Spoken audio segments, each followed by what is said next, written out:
Oh, welcome everyone. Goodness, Hello. it's Hi. like So, watching a game show.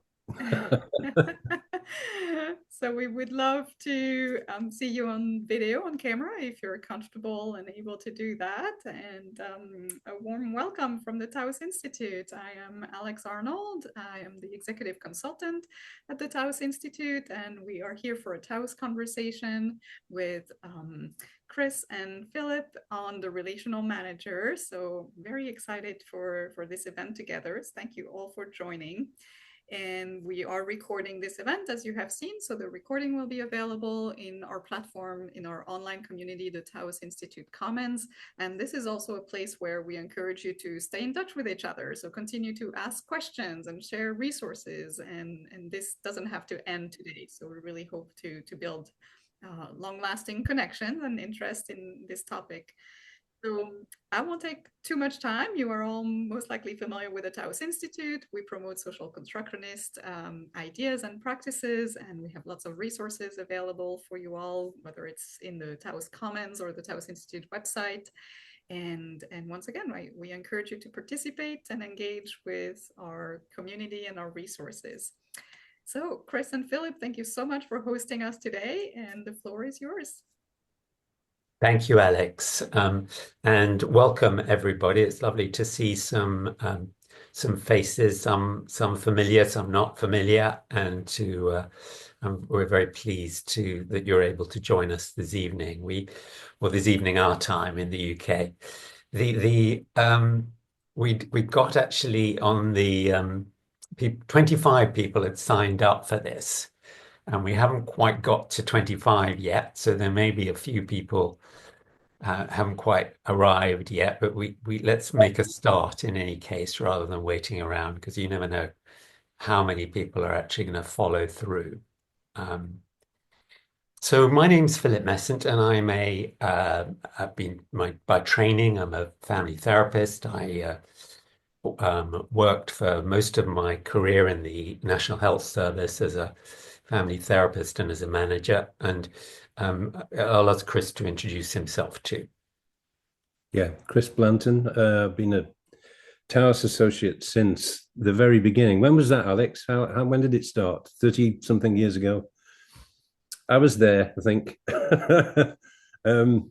Drifted in and out a bit. My work has been around in the field of organizational learning, and I've worked in many organizations and tried to do so with a relational or social constructionist or pragmatic lens, really, frame of mind and practice. And semi-retired now, well, 75%, 8% retired, I would say, but still retain an interest in helping organizations to be better places. And as my friend and colleague Tom Boydell would have said if he was here, he said he would be here, making organizations fit to house the human spirit. And that's still an important issue for me. And given the things I've learned about organizations over the years, I still think there's a lot of work to do in that direction. So this project, in a sense, is born out of that sense of direction and moral outlook, I think. Thank you, Chris. And the project which we're going to tell you about is a project which we received a grant for from Taos, and part of our proposal that we put to Taos would be that we would seek to involve colleagues and others involved with Taos in the project's development. So what we're doing today really is reporting on our early stages of our work and inviting contributions, inviting participation in the project going forward. But before we get into the project, let's talk a little bit about how we're going to work together in this brief time that we have together this evening. I think it's important that we try and do meetings relationally. meetings in which we encourage a culture of contribution and participation, meetings in which people feel heard and that they have an opportunity to voice their point of view, meetings in which we can be present to one another. And that's hard to do on Zoom, but I think that we over the years we've developed a few practices and a few ideas about how we can do that well. One of those practices is to, as much as possible, for people to keep their cameras on, because it's hard to have a relationship with people whose names are there, but who are not who are kind of not present in any other way. So we'd appreciate it, all those of you who are able to do that while we're talking. Another way of building relationship is to making sure that we're being relational is knowing a little bit about who else is in the room. And some of you will know one another, but lots of you won't. We haven't got time to go around and do introductions in the way that we like to do if we were in a face-to-face meeting, but we can ask a few questions, I think, about where people are coming from. And if people could just raise their hands, their physical hands, in response to the questions that we ask, and maybe you'll have some questions you'd like to ask as well to find out a bit about who else is in the room. Now, the first question I've got is about locality, where we're physically sitting in the world. So could all of those, first of all, sitting in the UK, somewhere in the UK, raise their hand so that we can see? So we've got 1, 2, 3, 4. Oh, you'll be shifting around. 1, 2. So we can see. I don't need to count. We can see for ourselves. Thank you. And then let's go to the Americas. How many people in the Americas do we have in the room? A couple, 3, 4, yeah, 5. Thank you. And anybody anywhere from mainland Europe? That's everywhere else in Europe. Thank you, Luke. I think you're the only one, or you are the only one at the moment. So you're representing Europe, Luke. No pressure. Also Larissa and Alex. Yes. Yes, thank you. Sorry, I didn't see you, Larissa, because of but thank you for that. So, and what about another way we can go is, oh, there's somebody from Israel. Thank you, Ran. Thank you. Anybody else from anywhere that I haven't mentioned? No, I don't think so. Now, what about Canada? We've got somebody from Canada. Thank you, Tahera. Thank you for that. I got that right? Thank you. And what about kind of a professional setting, if you like? Now, I mentioned the NHS. I see that as a public sector organization. Who here works chiefly or has worked chiefly within public sector organizations delivering services?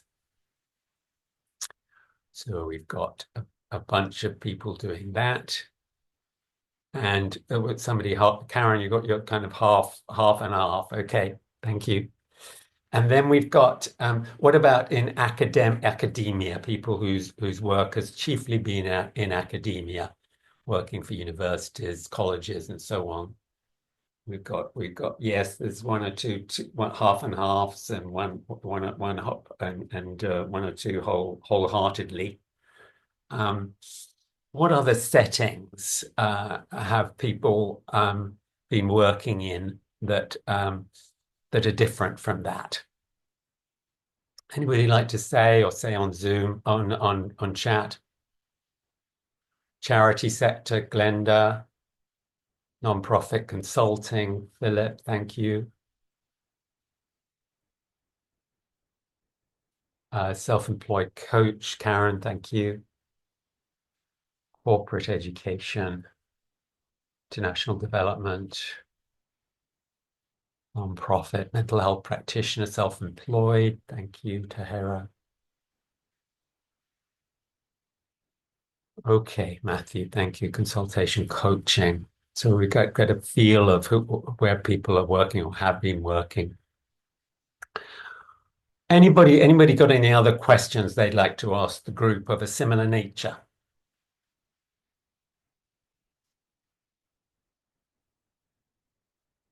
No, well, let's leave that for the minute. So our project, let's go into our project.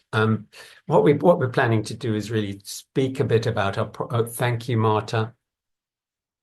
What we're going to start with is speaking a bit about the project and the thinking behind it and where we got to so far, with Chris introducing you to a website he's been busy developing.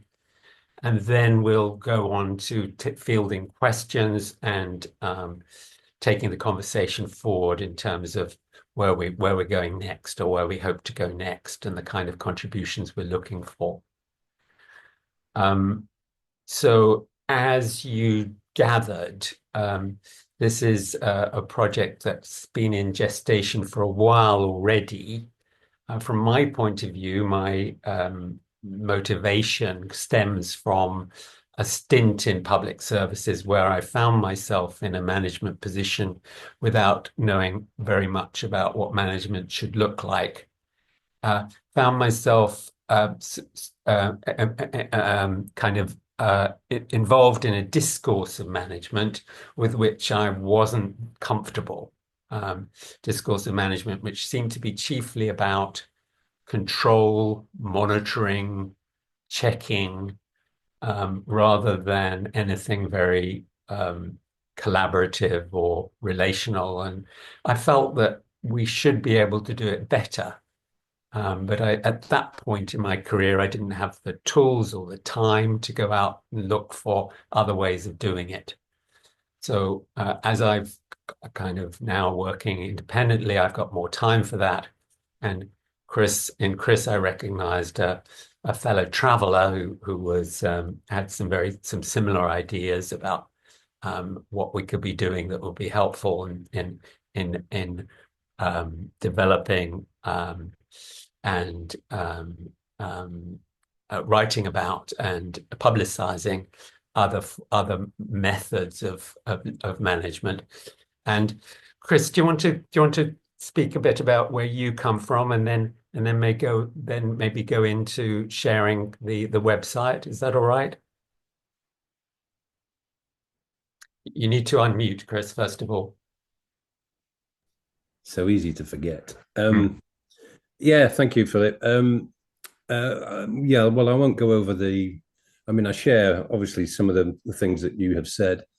I think my particular interest was that it has been over my career as an organizational learning consultant, working in organizations, the frustration of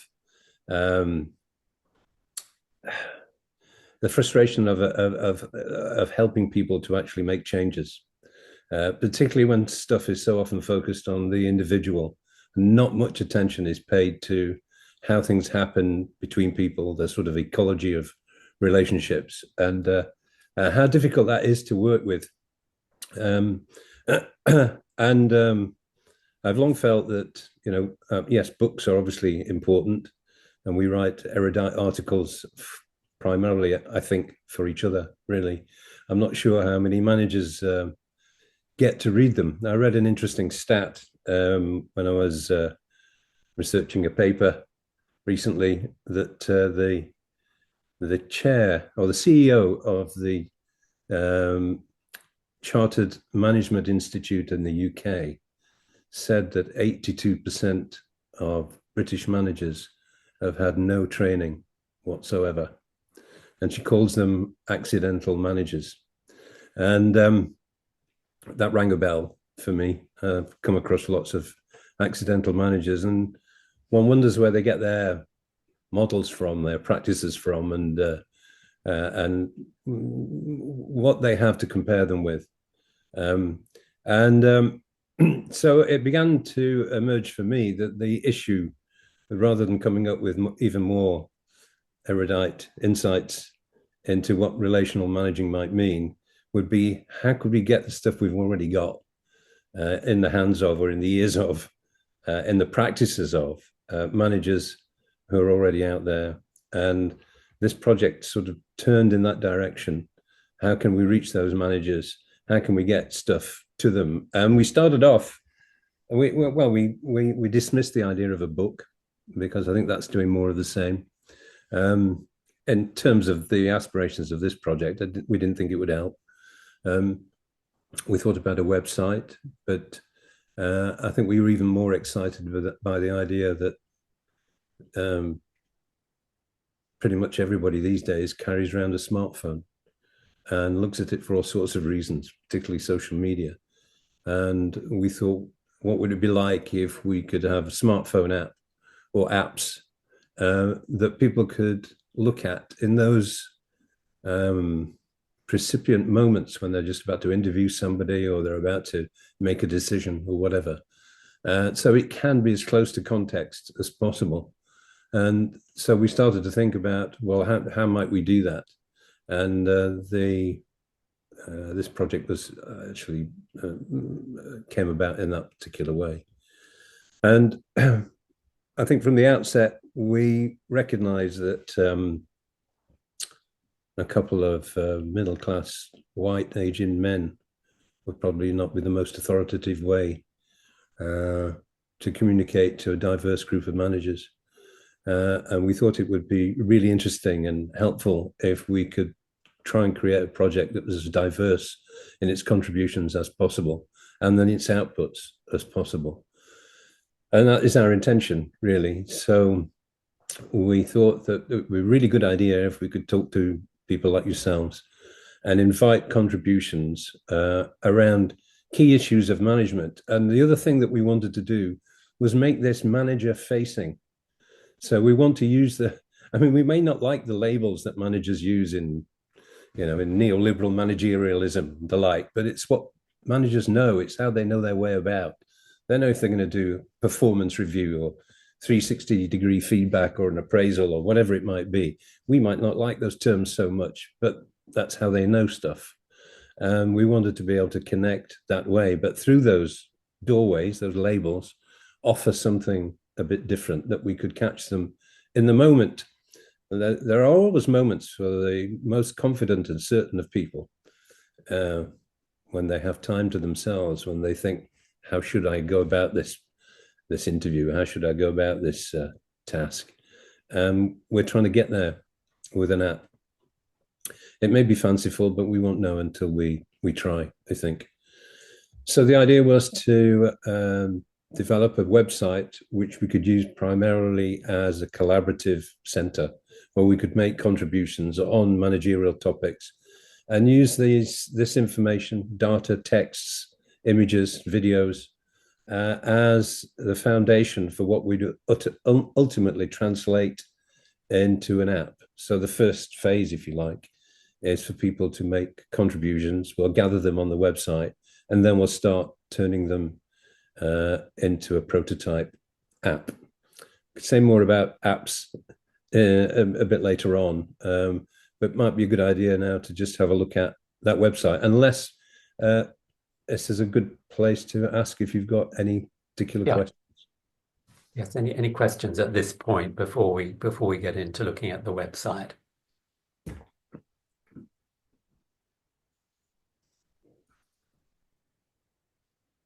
Okay. Let's go ahead then, Chris. You want to share your screen?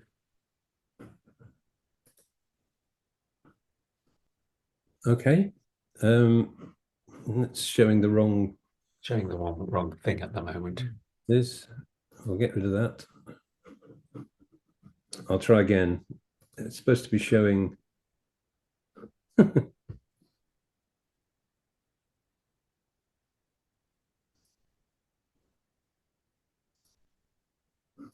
It's showing my mail now. It's not supposed to show that.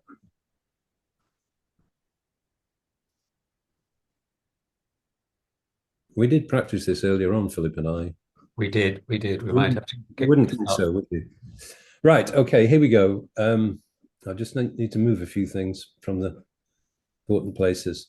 So I'm using Google Chrome because for some reason the website, which is built in WordPress, open source. I mean, one thing to say is that we've got a grant from Taos, but we've not got a lot of money to work with. So this we've been fairly frugal. Yes, good word, with this website. So if you'll be invited to register on this website if you want to make contributions, and I'll say something about that in a minute. But if you have a username and a password, which we would give you, this is where you would land. And so this is the only public-facing part of the website. This is me logging in. Okay, and this takes you to this collaborative site. It's very simple, and it's quite direct. So the first place it would take you to is any latest contributions that people have made. So you can see what's happening. At the moment, the only stuff there is the sample stuff that Philip and I have put up and a few test comments. There's some stuff there to set context for what the project is about, more detail than we've been talking about tonight.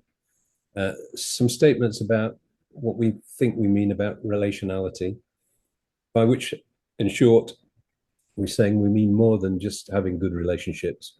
I mean, important though that is, there are whole issues about, a relational ontological approach, which would privilege what we create in relationships over and above any notions of objective truth, which is going to be an important issue when it comes to helping people with practices and making decisions. For example, what do you do about best practice?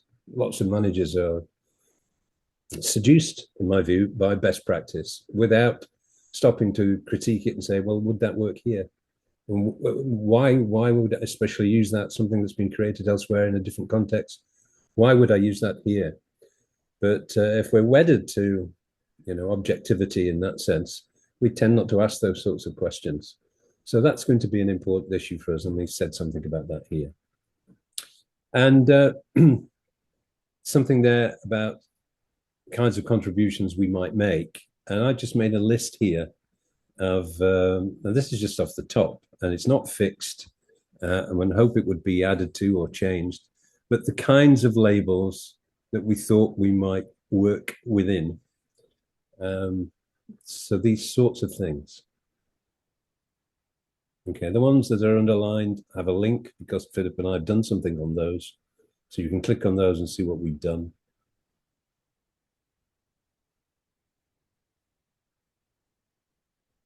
This is a pet project of mine.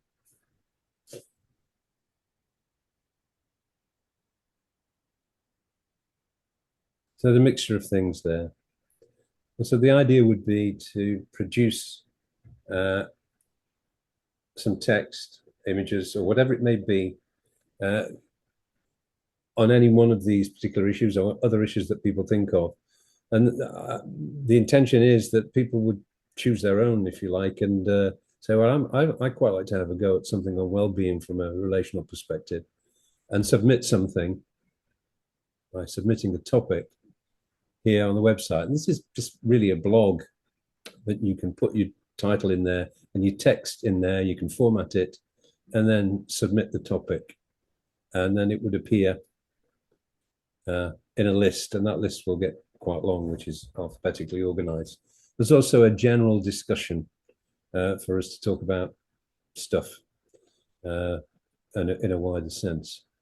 And anybody who submits a topic, it all automatically sends out an alert to everybody who's registered on the site. So the site is limited, it's simple, but it's directed at our specific collaboration on this project. Philip, do you want to add anything? Maybe, do you want to say something about the kind of submissions we're looking for, Chris? I mean, I'll start, but maybe you would like to add to it. I mean, if you look at the contributions that we put up as samples, if you like, they're just in text. They're not actually using anything more than text, and they're fairly brief, and they're not terribly academic in the sense of they're not loaded with citations, um, but they're saying something about what a relational approach to that topic would look like, and making some recommendations about actions, about practical steps that people can take in order to make it more likely that they're not not drawn into kind of the general assumptions about how these things should be done, and they're seeking to be relational in the way that they manage, in the way that they use their position in the organization. So it's a practical knowledge that we're looking for, which is reasonably accessible and also amenable to translation into an app format. Anything that's entered here would be for us. That is to say, these are starting points for us to say, what here can we use to turn into an app? Bearing in mind that we would want whatever ends up in the app to be as accessible as possible. So, for example, we might want to use a lot less text. We might want to use a lot more imagery. We might want to use video, trigger videos, for example, giving people ideas about how to ask questions in a way that enables people to be less inhibited, for example, those sorts of things. I think some years ago, to do things like that, we would have needed to employ actors, and that would be great if we'd got the money to be able to do that.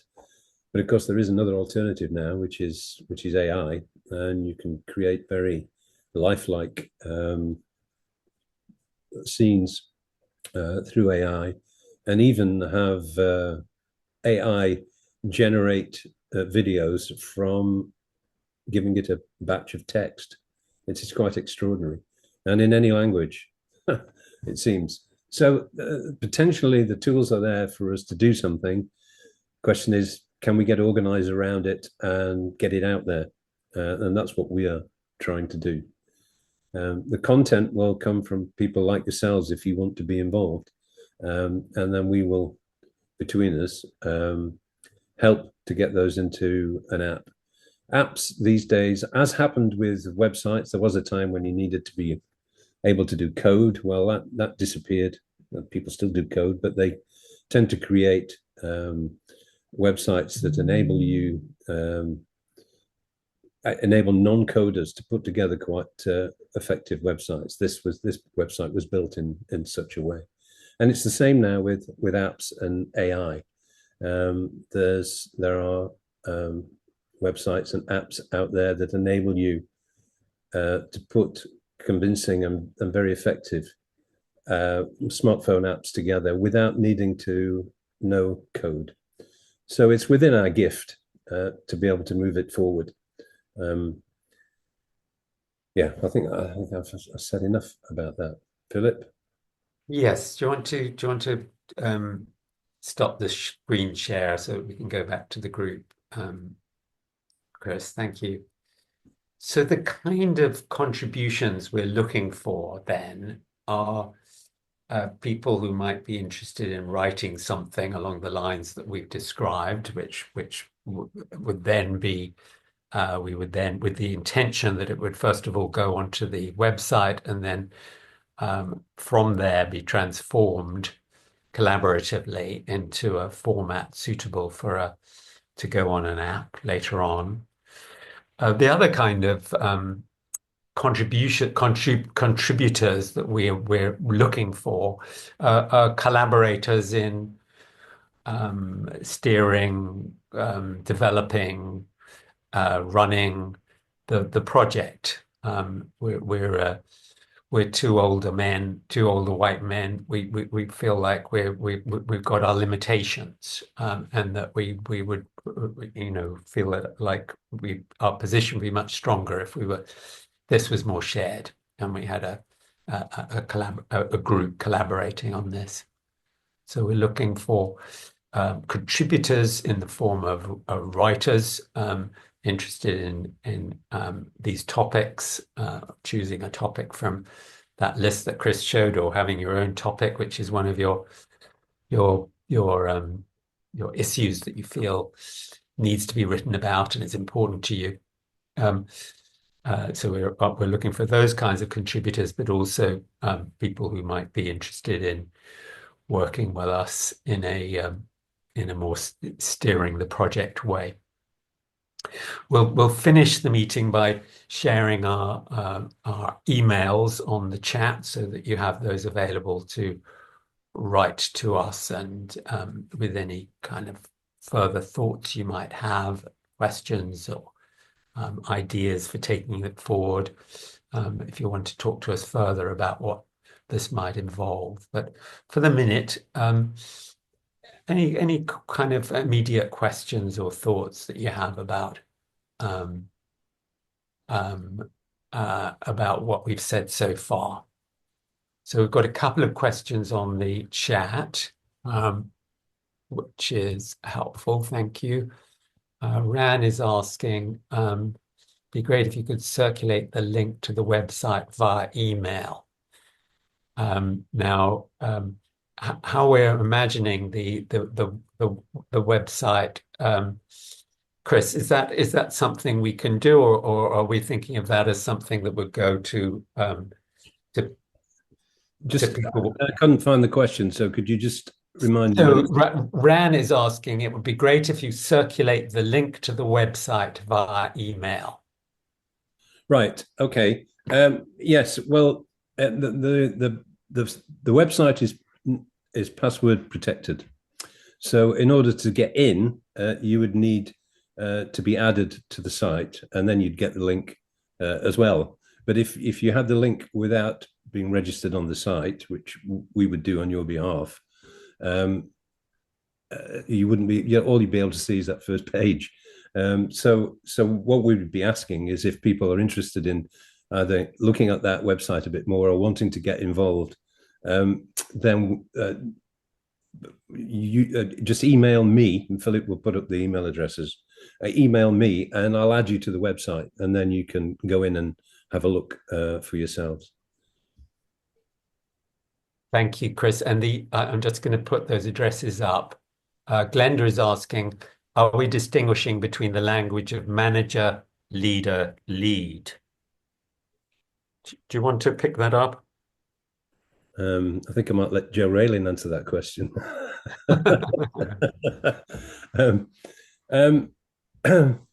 Well, the word leader is just so loaded and bypasses all sorts of issues about how people strive for sense of direction and purposefulness in organizations. And in addition to that, I think that this whole issue about people finding themselves in positions of being a manager. Oh, I'm a manager now. And what on earth do I do with that? I think it's this huge group of people that we want to say this is for you. And I'm personally much less interested in all the stuff that goes on about leadership for the initial reasons I mentioned. Thank you. Joe. Yeah, thanks. I don't think making huge distinctions between manager and leader really gets us very far, very helpful.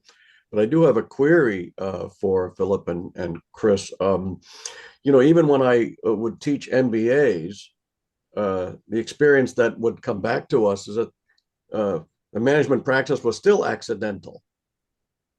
so they had just gone through a year or 2 years of experience, and that's because I think we teach about management or managing, but we don't really talk about how one becomes or how you be in management. So there's some kind of ingredient that I think needs to be added to this practice here, so that people feel that these lessons, call them, or these quips, whatever, are retrievable. We take them out from the the stale knowledge that might be transmitted, and make it come alive somewhere. And because, Chris, you know that I'm a big fan of reflective practice.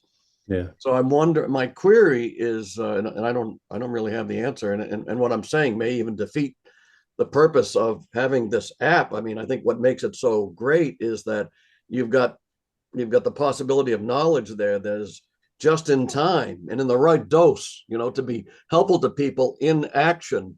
But for them to kind of practice that, there's going to be some kind of, I think, talk about relational management, relational collective discursive activity.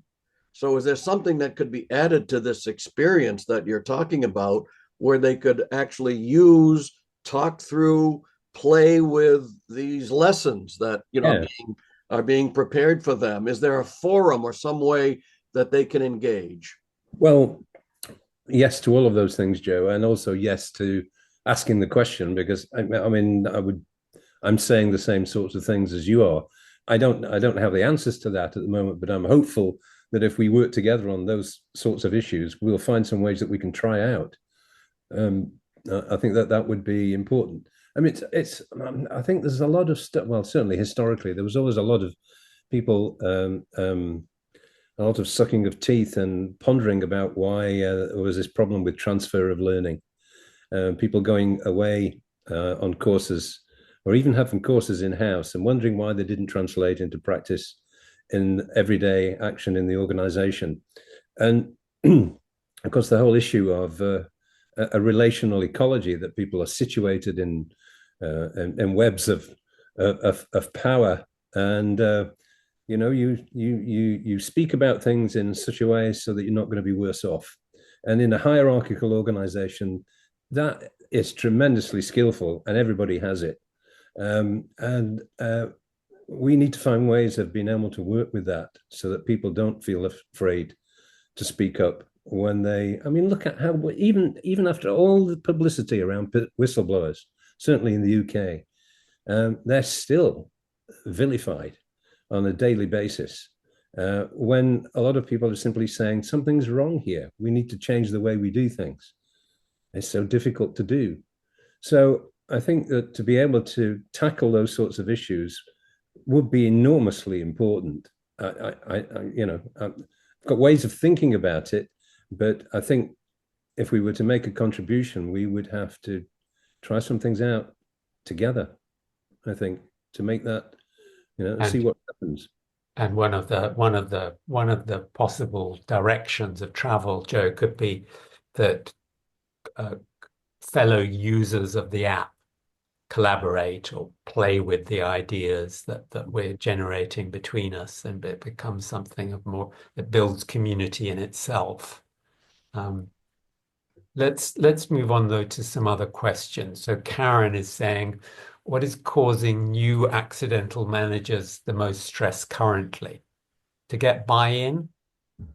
Have we got people working in tech, where the landscape is changing so quickly, and management tools online adds another layer of stress, lack of training in managing so many different things?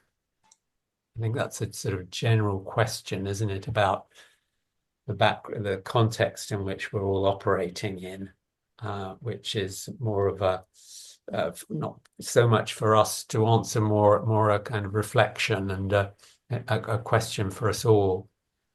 Well, I would nominate Karen to work on that one. I mean, really good questions, Karen, and you and I have spoken before about this, but I think this project is about finding ways through that rather than being able to answer it right now. Sorry, carry on. Sarah is asking. Sorry, Karen, did you want to respond? No. Okay. Sarah is saying, looks really interesting. How are you defining manager? How might this fit in a UK context with the 10-year plan and the desire to train managers better? Well, at the moment, we couldn't control who put their app on the app on their phone. I mean, I'm wondering what it would be like if we found that people who were about to be interviewed by their manager were also checking out the app, how they might go about it. So I don't know whether we want to define that too much. I don't have a specific answer, Sarah, at the moment around that question, unless you've got a reflection on it.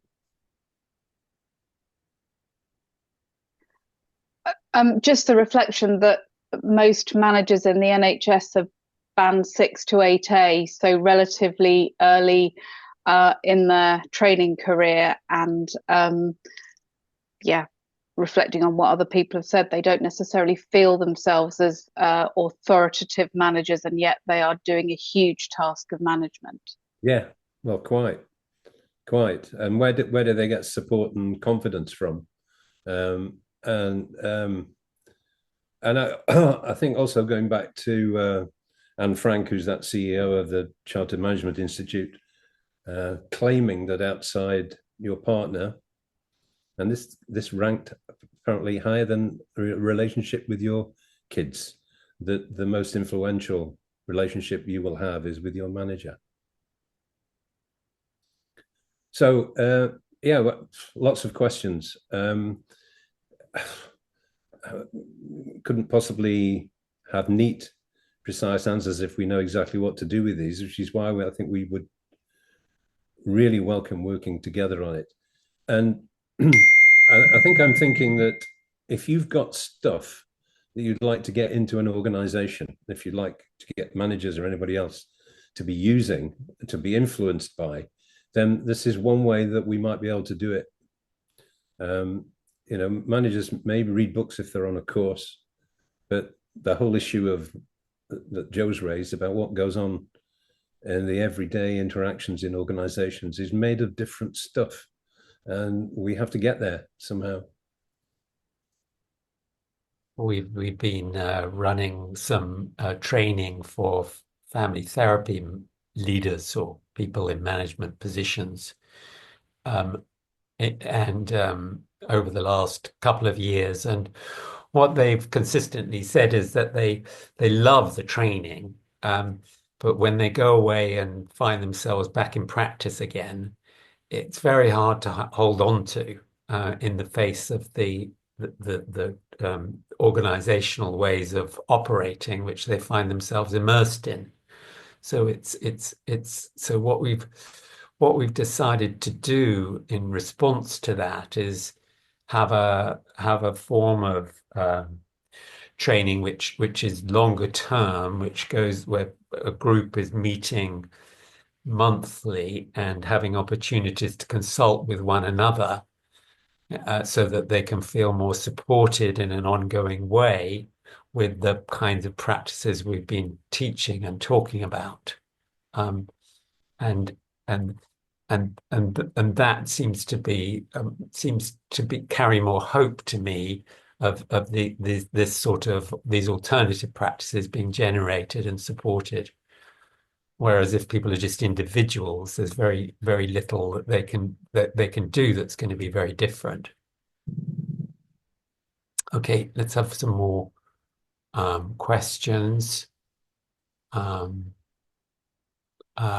saying lots of people matrix manage people they don't have managerial responsibilities for. So there may be, I guess what you're saying, Karen, is that they have some indirect responsibilities where they're not formally line managers. Is that it? Yeah. Yeah, they have a project that they manage, so they are actually managing, and they have to draw on all their soft skills, which they might never have done before, to pull together different stakeholders with all different levels of responsibility. And that's exciting but challenging, and it's just giving them the tools to, create a good environment in that project. Thank you. Seems Yeah. quite common now. Yes. Yeah, that's interesting. And I think another, it's another advantage of working in a diverse group is that we've all seen different things in organizations, and we've all got bothered about different things in organizations. And I think that's really, really important, And so the questions you're asking now, Karen, and persistently do, which is great. I mean, those are things to work on, How would we find an answer to that as we think we're about to release a prototype of an app, for example? So we would need to work on those sorts of things together. Yeah. Thank you. Ron's asking several questions. Is this tool for Taos members only, or both Taos and outside? I think we're thinking of it as for general use, Ron, and we've come to Taos members as people who we feel are likely to be interested in developing this, but we see it as going beyond Taos boundaries, so in terms of both writers and contributors, and in terms of people who are going to be using the tool. Are there specific fields of work the tool will be targeting, e.g. healthcare, technology, education, general managing, etc.?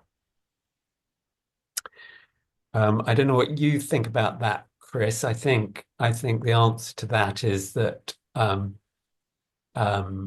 yes and no, because I think there will be. I think we're seeing it as a general tool that will have relevance to all kinds of sectors, but inevitably some of the contributors will have a particular interest in a particular area, like healthcare, say, which they will be foregrounding in their contributions. Yeah, I agree. And I mean, it would be ridiculous to think we could be all things to all people straight away. I think that we will have to see what we've got, and as we're starting to say, look, we're ready to sort of put together a prototype app here. I mean, that's going to take some time, be working on one or two of those themes. And, are we producing something that we think might work once we've got one or two themes? Then we build it up. And what have we got? We might say, well, this is more orientated to education, or this is more orientated to private sector, or whatever it may be. And we would have to make some decisions at that point where we released an issue that was targeted at a particular sector or domain, but wouldn't know that in advance, really. Such is the joy of difficult collaborative working. When I say difficult, working on things that none of us really know the answer to.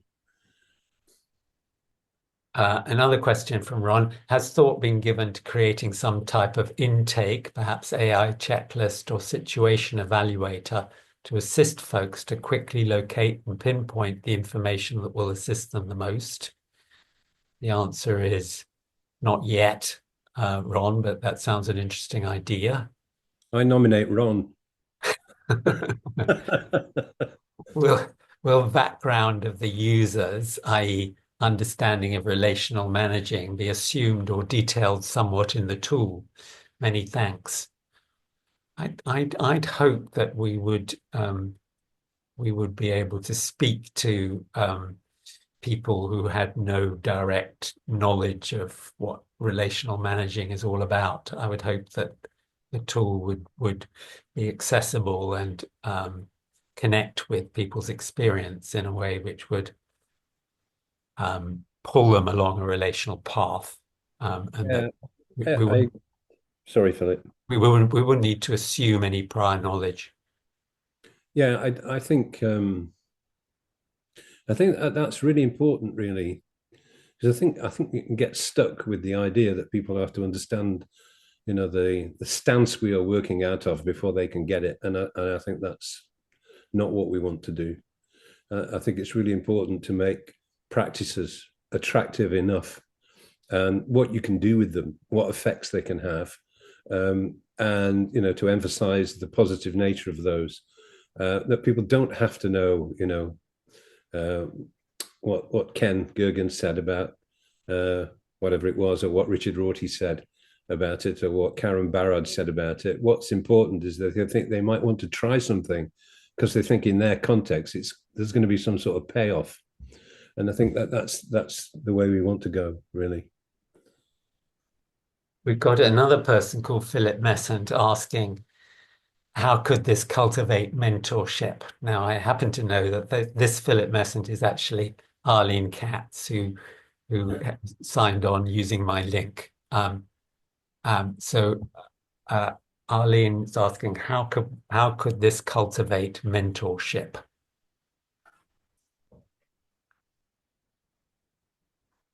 Any thoughts, anybody?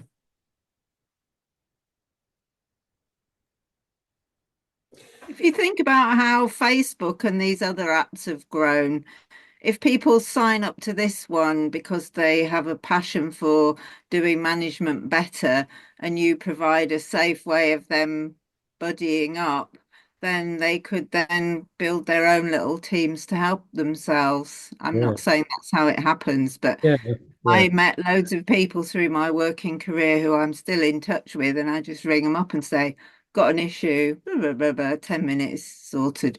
So something that's easy to use and not oppressive. And well, and yes, and if the app can facilitate having somebody to talk to in those moments of uncertainty or doubt or difficulty or whatever it may be, I think if we can create channels through the app, that's one way of going about it. And again, stuff might emerge that isn't obvious to us now. Yeah. I don't know whether is Arlene live? Is she listening? I think so. Right. We could talk about that, Arlene. Well, I was thinking the quintessential aspect of relationality is mentoring, whether formal or informal. And so if you could have people reflect on their challenges or how to navigate difficult situations or multiple responsibilities, that's what I was meaning about mentorship. Is kind of, I don't know if that makes any sense. It absolutely does. And I think in a way you are confirming our thinking about why we wanted to do this in the first place, to make those sorts of relationships possible. But I wouldn't know how to do that right now until we get closer to trying things out. Well, I mean, if you ask people what has been helpful to them in these new situations, they will start. I believe they might well start talking about those moments where they were talking to people who gave them examples from their own experience. And so, how do you legitimize that co-learning, so to speak? Yeah, well, I mean, it makes a great deal of sense to me. And I think there's more chance of putting people in touch with each other if they're signed up to an app that they use on a regular basis than if they have to make some enormous effort to try and find somebody to talk to, or rather say, well, maybe I should just have a go on my own. I think that the app can facilitate people getting into those sorts of relationships. I think all I'm saying is when it comes to that form, I'm not quite sure how that would work at the moment, but in principle, it seems as though it's likely.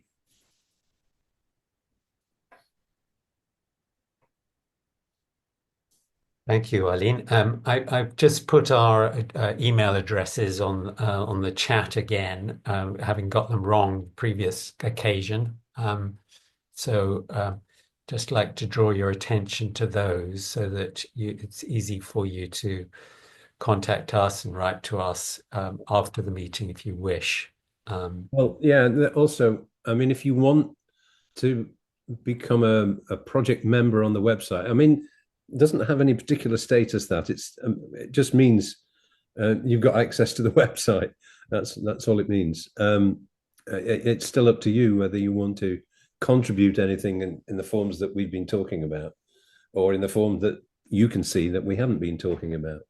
But what I would like is, if you want access to the website, if you think that you want to stay involved and help it to work, then one para bio that can also get uploaded to the website, and then in return, I'll add you to the website and put up your brief bio. So we then build a membership list of who's using the site, and you'll get your password and username, which you can change once you go into the website.